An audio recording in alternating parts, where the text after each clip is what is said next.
Welcome to Potomac Attire. I am Bannon, proprietor and city council member. I carry discriminating attire for discriminating customers.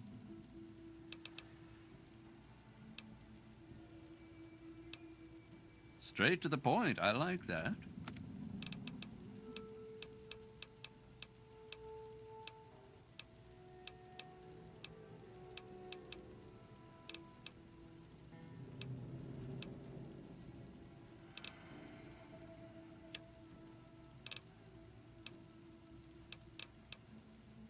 Come back. This here is flak and shrapnel. Need to do some...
Thanks.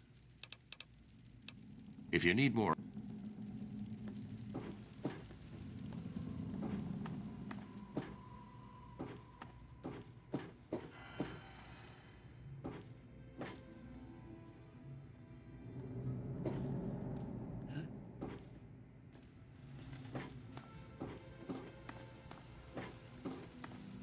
I'm looking for troublemakers. Have you seen any?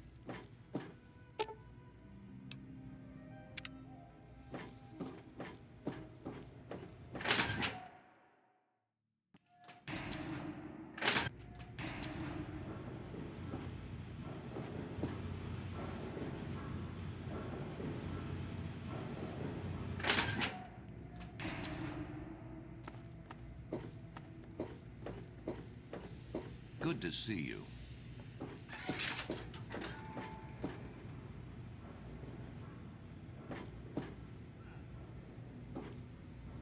This is a medical clinic. Please don't disturb any of my patients. It's locked for a reason. Don't get any ideas.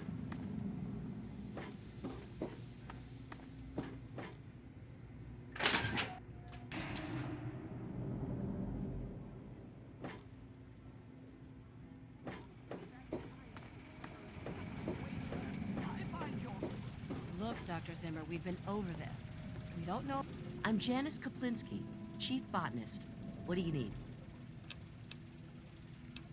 I did see a man talking to Dr. Lee, but I really shouldn't be discussing it. She's already in a bad mood. I'd hate to make it worse. You should probably just talk to her about it. So long. About to runaway robot, and we don't care. Look, this is a restricted area. I'm tired of telling you people. It's you. My heavens, you look so much like him. You're James's son, aren't you? What are you doing here?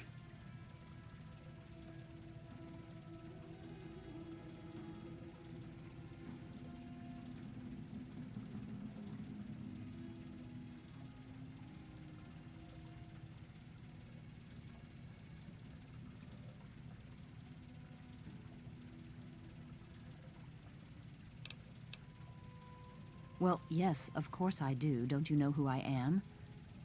I suppose James never told you. Typical. I'm Dr. Madison Lee. I worked with your father many years ago. Your mother as well, in fact. You'll have to forgive me, this has all been very stressful. What with your father suddenly showing up here after being gone for so long. You have to understand that we put all of that behind us. Project Purity, our work, all of it. We've moved on, even if your father hasn't. You mean you haven't? I assumed he sent you here. For that matter, aren't you supposed to be in a vault? James said he left you there.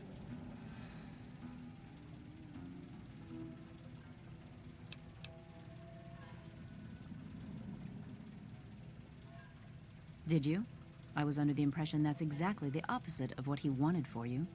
Well, you won't find him here. He's come and gone already. Your father insisted that we return to work on Project Purity. I tried telling him too much time has passed. There's no way it would work. Predictably, he refused to listen to me. He says he can prove it will work and headed off to the old lab. I'm sorry, I don't know what else to tell you. It's in the old Jefferson Memorial Building, northwest of here. Please, don't go after him. It was foolish of him to even think about going there alone.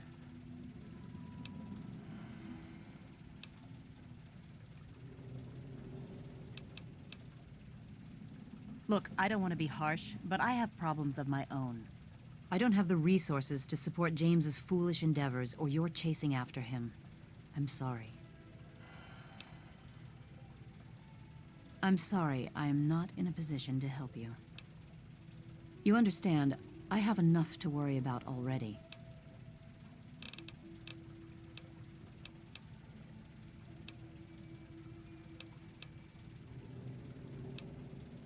This is the Rivet City Science Lab. It's taken many long years to put together, but we've done well for ourselves. Our work on portable fusion power and hydroponics are coming along quite nicely, if not quite according to schedule.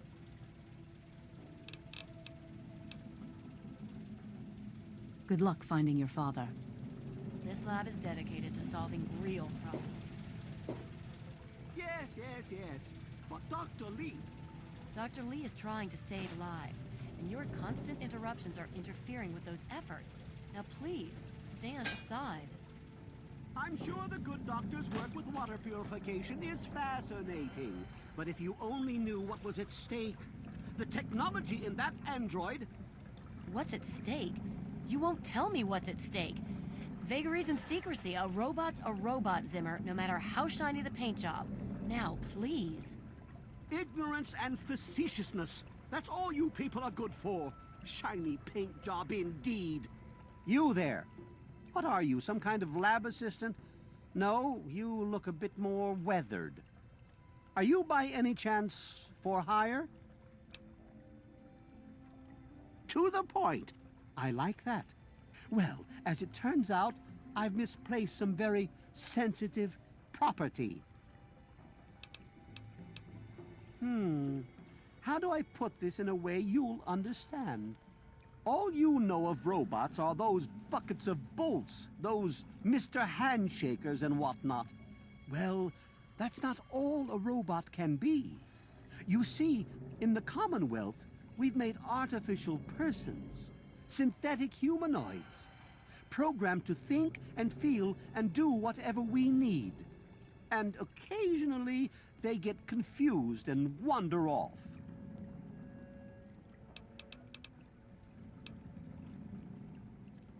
You're helping me retrieve this android, aren't you? I've tracked him this far. He's out there somewhere, in the capital wasteland. He must have done something drastic, like facial surgery and a mind wipe, or else I would have found him by now. It will be no easy task. He may not even realize he's an android. Don't upset him by talking with him. Just come get me immediately. I'll handle it.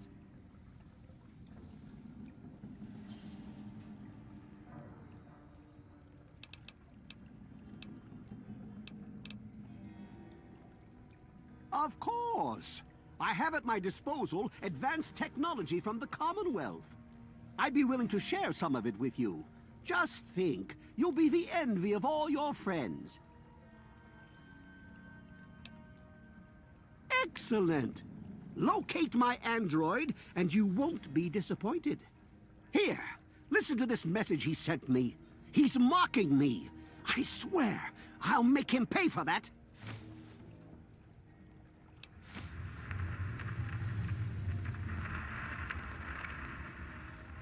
Forget everything you know about robots. Those buckets are mere children's toys compared to the real thing. Androids have fake skin and blood and are programmed to simulate human behavior, like breathing. They can even eat and digest food realistically. Like I've said, I suspect he's had facial reconstruction and possibly even a mind wipe. Search the offices of doctors or techies for android information. If he's come into contact with these people, there may be records. Start with Dr. Preston. He lives on this leaky boat. See if he knows anything. He's a doctor, after all. Now, if you'll excuse me, I'm busy trying to ignore my surroundings.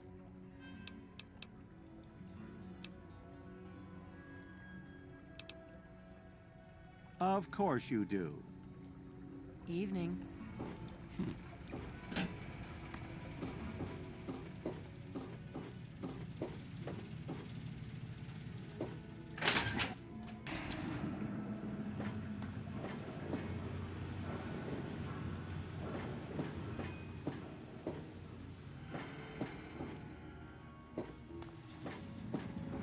I'm looking for troublemakers. Have you seen any?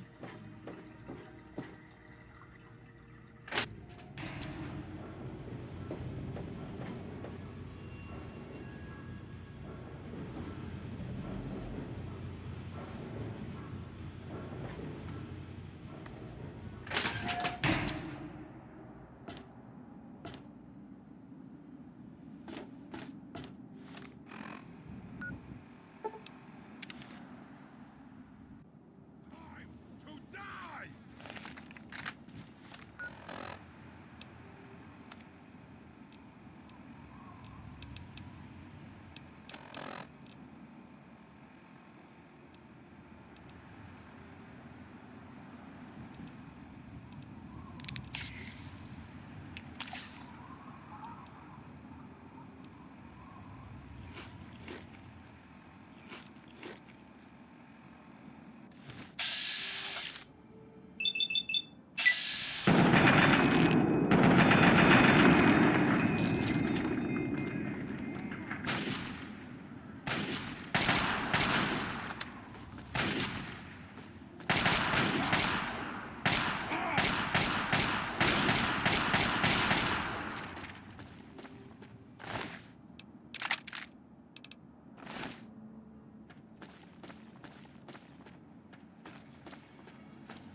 you went and got me mad!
There you are!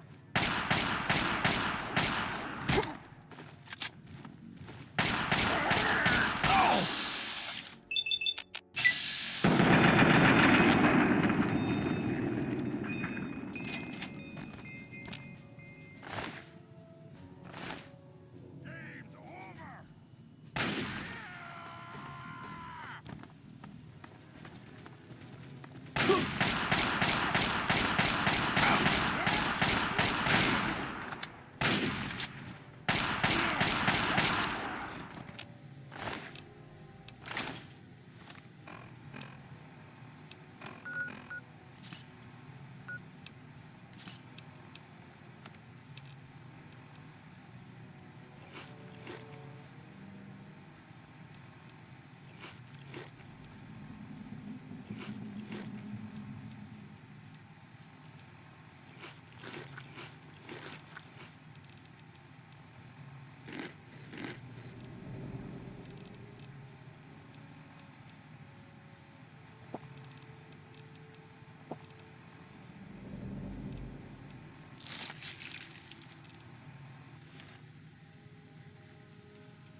Project Purity and me.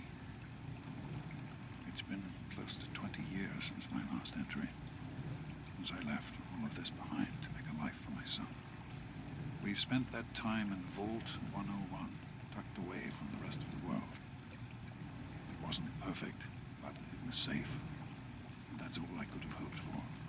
Now, my son is a grown man, handsome, intelligent, confident, just like his old man. And as hard as it was to admit it, he doesn't need his daddy anymore.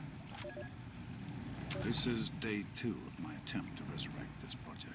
I've got one of the portable fusion generators up and running, but it's just enough to power the emergency lighting and a couple of other systems. It will serve for now, but I need help powering up the mainframe.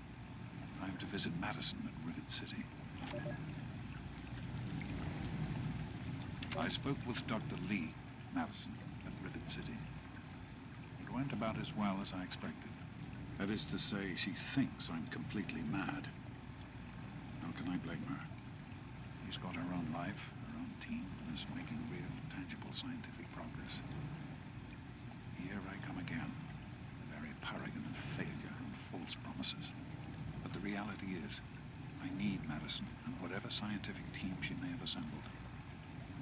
I can't do this myself. Project Purity is bigger than me. It always was. And without Catherine, God, I can't let this die. Not again. Not like this. So here I am, back where it all began. Project Purity. God, we wanted to change the world. We really thought the waters of life could be a reality. And that's why this is a momentous occasion. Because even after 19 years, I still believe it. Project Purity can and will be operational. This is just the beginning. That batch of tests was inconclusive, but Madison and I are convinced it's a problem with the secondary filtration system. We're going to recalibrate the equipment and try again tomorrow, so that... James, please. I'm trying to work. Now's not the time. So that's the next step. Assuming we get the results we need, we'll move on to... James! Stop! I need to finish these notes. We'll move on to diagnosing the issues with the radiation dampeners. That should... Ow! James! Now? We really shouldn't.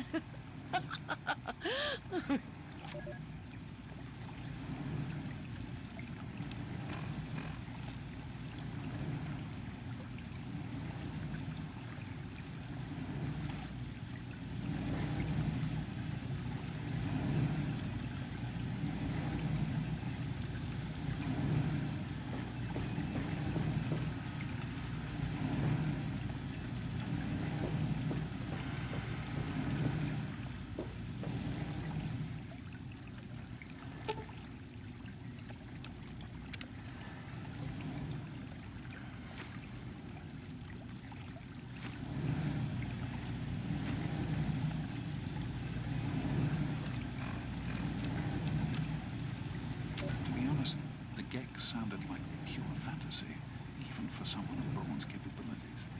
It was nothing short of a miracle. A terraforming module capable of producing life from complete lifelessness. But not only was this thing a reality, it was actually distributed to several vaults to be used.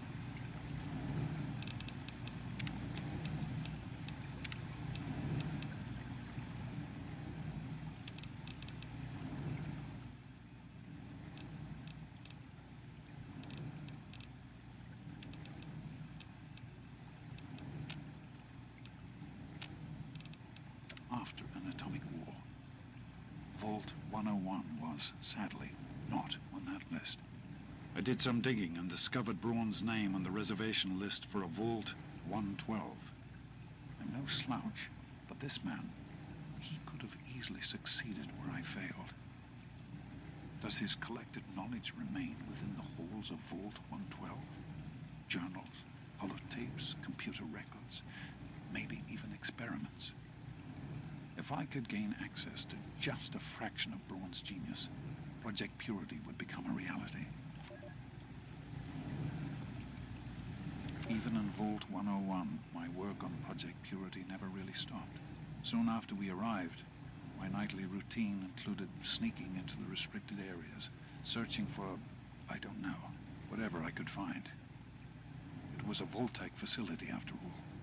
The place was built with some of the most advanced technology this country had ever developed. Those excursions never turned up anything particularly useful. So, one night, after half a bottle of scotch, I broke into the overseer's office. It was easy enough to hack his console, gain access to the restricted files. Most of it was garbage. Propaganda, spy reports, just plain rambling bullshit, really. But there was one thing, one name that stood out amongst all the others. Dr. Stanislaus Braun. I knew of Braun's work, of course. He was a celebrity in his day, Vault-Tec's sorcerous scientist, leaving his peers in awe of his technological wizardry. But it was in Vault 101 that night in the overseer's office I first learned of Braun's involvement in Vault-Tec's social preservation program and his work on something called GEC, the Garden of Eden Creation Kit. I'm off to Vault 112 to search for anything of Braun's that might help me get this purifier up and running. All I know is that it's west of some place called Evergreen Mills, and it's well hidden in some sort of garage. But I'll find it. I have to. It's so close.